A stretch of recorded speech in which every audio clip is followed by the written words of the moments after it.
akiwa na watoto? Si bibi yake anasikia, sijui naona anauza baa, sijui anaolewa huku anawachwa, anaolewa huku anawachwa.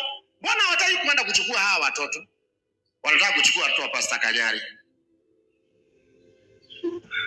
Acha kuongea juu najua nitatrend. Najaribu leo kuwa mwangalifu sana. Macho yote iko hapa.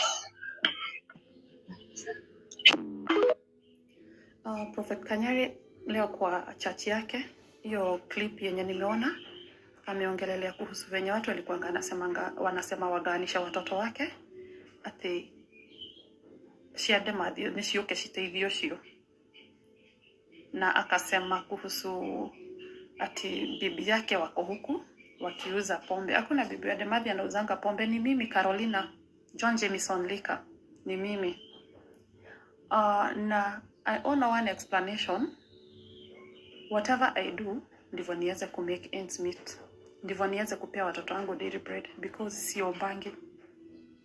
I work like a donkey, I work day and night to make ends meet.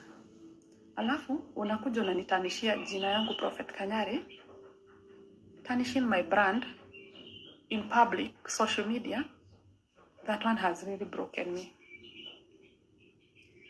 Umesema ati hadi kuolewa hikagagiumaga, na no nyenda komenya kudake hikire kuge after John akua, because the only, as far as I can remember, da hiketani John vya mwisho direka kuhika Prophet Kanyari.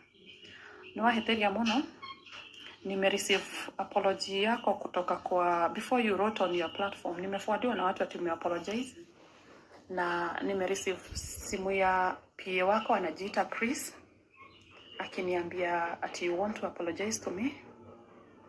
And what I would say, you've tarnished my name and the damage is already done. Hiyo jina ndio inanipeanga daily bread, Carolina Demathi. And apology not accepted.